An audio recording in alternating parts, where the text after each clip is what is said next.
Good morning, everybody. Oh, I'm out of puff. As you can see, I'm having a nice coffee in the garden, sat on the newly jet washed decking, which I did yesterday. I was absolutely shattered yesterday when I'd finished. It took me 3 hours, just over 3 hours to jet wash.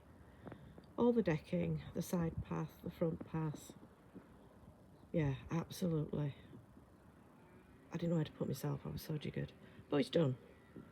And today I've been out and I've been sweeping up all the remaining detritus that it had brought up.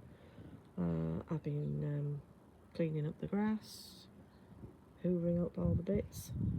And I'm going to get the hose pipe out now and I'm just going to re-wash, if that's the right word, the front path because it's still got a little bit of mud and what have you on it. So, yeah. But I've just about finished. I've also potted up a conifer to put at the front. We don't have any plants in the front garden. I've never shown the front garden because there's nothing to see. It faces north, and we used to have plants in there, and all we could grow with any great success was moss. And there's also a culvert that runs underneath the front garden because the site the house is built on was an old mill. The monstrosity of a building next door, as you can see there, which if it had a coat of paint would improve it no end, is all that remains really of the old mill building. So they always had running water near mills, and it's still there is the culvert. So it caused it to be very damp as well. So all we have now at the front is some artificial lawn, I know, don't shoot me, and a path up to the door and to the gate. So it's very minimal to keep it nice. I try and put things like hanging basket out there and the odd pot, but no, nothing much. But I like to think I'm more than make up for having the lack of plants at the front by what we've done here at the back. And it could be worse. We haven't tarmacked it, we haven't concreted it. Yeah, so there's still some green, even if it's not real green. And a lot of people think it's absolute anathema, don't they, artificial turf. But to be honest, when we had this done, it was the best thing we'd ever done. We've only got that little bit. And with loads and loads and loads of plants. Got my washing out, look. I'm in the same time machine. Loads and loads and loads of plants. Oh, hello, Mungo. Oh, did you hear me talking to everybody? And you wanted to get your face on the vlog? Did you? Well, just be quiet and don't interrupt, please. Right, what was I saying? Yes. Because, again, the grass wasn't very well laid that we had here. My husband works long hours. He works shifts. I worked 4 days a week then, eventually full-time.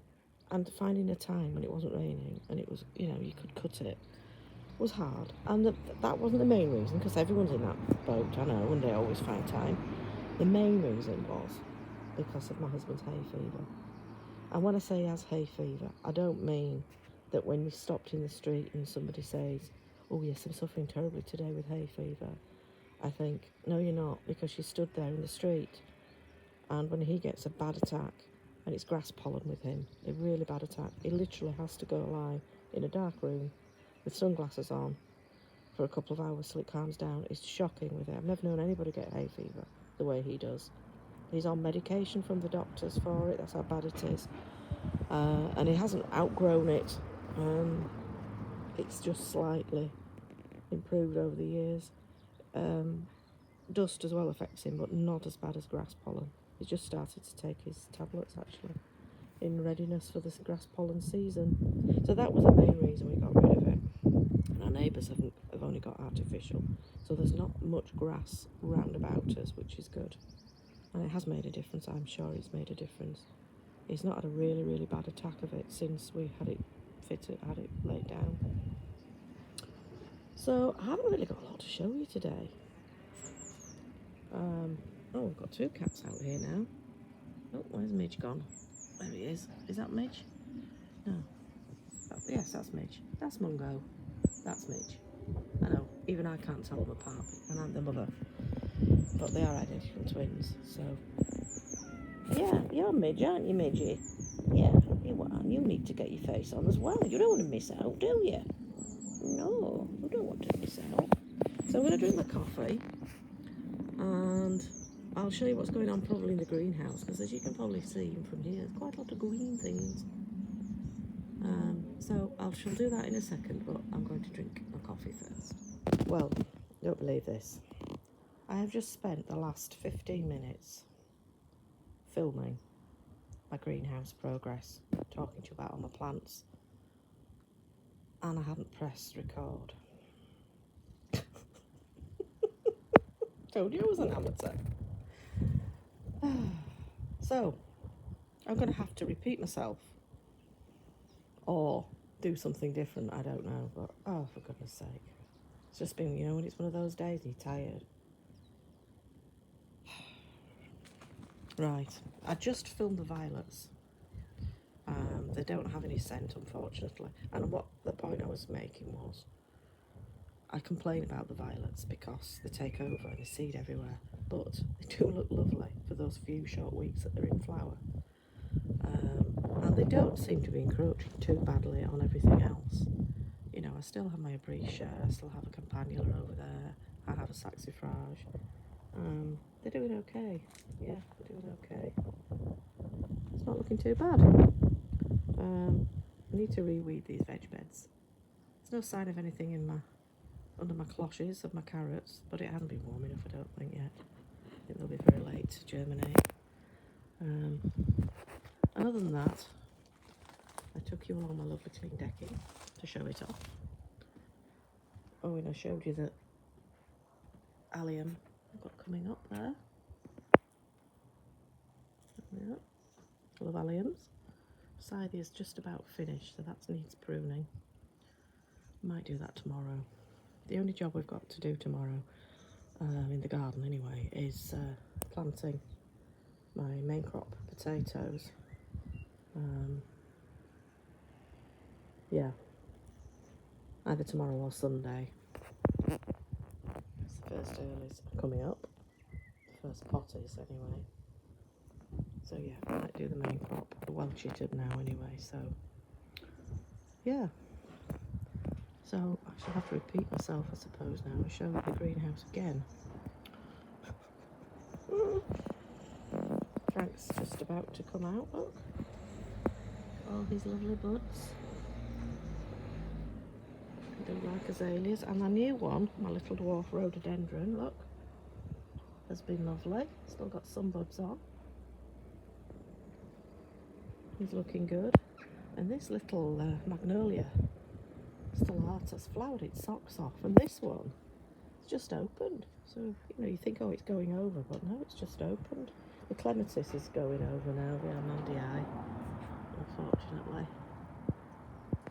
Shedding its petals everywhere, and the hellebore still flowering though. But yeah, just about gone over. Tulips are looking fab. The red ones are nearly done. The wind got to them. Oh, I think there's somebody at the door, just one moment. Right, sorry about that. Yes, it was. It was. The delivery person bringing me, ta-da, another Saxifrage. It is called Alba. So it's looking a little bit sorry for itself at the moment because it's been in a box, but get it planted. If I'd remembered to press record, you'd have already heard me say about this. Been a bit disappointing this year, and as you can see, this one's died, this Saxifrage, so it's to replace that. So I'll get that planted in a few minutes. Yeah, it's not been as nice this year. Not been as many daffodils in it. But some things are coming. This is looking lovely, look. This auricula and the gentian's got flowers on it as well, so that's good. But yeah, I think it's just all the rain. So I won't go into details like I did earlier about what's in the greenhouse, but suffice it to say, it's all looking quite good. Tomatoes are looking good. Sweet corn, carrots.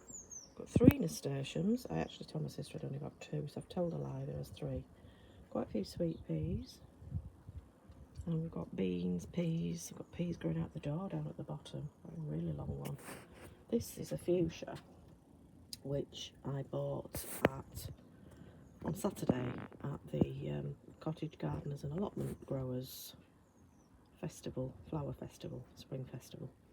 And the idea was you buy a fuchsia for £1 and you take it home and you grow it on and you take it back in the autumn show in September, and the one that's grown the best is the winner. I don't know if there's a prize, I've no idea, but my husband, being a cynic and a non-gardener, said, well, how do they know it's the same fuchsia they sold you? You could have just gone to the garden centre and bought a really big, nice fuchsia. They're all the same make, so you'd have to get, I think it's called Sarah. Yeah, Delta Sarah. So you'd have to get the same one. And I said, Andrew, gardeners are very responsible people. They don't tell lies and they don't do anything deceitful. If he'd have been a gardener, he'd have known that. But it's just a bit of fun, isn't it? So I suppose they don't, to be fair, they don't know that it's the same one. Look at this cat. What's he like? Sat on the fence. He's the king of the castle. He won't be happy in a minute when I get the hose pipe out, will he? So I think that's about everything, really. There's not much to talk about, because not much has happened. But the runner is nice, isn't it? I've never had a runner before. You can see it over there, all the blue flowers on it. It's lovely, isn't it? And I like the fact that the leaves aren't just green. So that's about everything. These are auriculas too. Got a few flowers coming. That'll be nice when it opens. I'll show you that in a week or two. And that one. Now on Monday, hopefully, we're having a day out with my sister and her partner, and we're going to Harlow Car Gardens in Harrogate, which isn't far from here. But the forecast is not very good. It's going to be light rain, but the main concern is going to be quite strong gusty winds. And apparently they often close if it's really windy. So I've got a lot of trees. I mean, it's not going to be horrendous, it's not a named storm or anything, but it is going to be windy. But if we do go, I'm hoping to do a little vlog. It may not be a very long vlog if it's really windy and wet, but give you a little quick overview of what there is there. I've been before, but and it is beautiful, it really is. And especially this time of year, on a nice day like today, the tulips will be stunning. So yeah, so watch this space, and I will do a little film of that should we go on Monday. If we don't go on Monday, we'll rearrange and go another day. So yeah, other than that, nothing much else to report. So I'll speak to you later. Have a lovely weekend. Bye.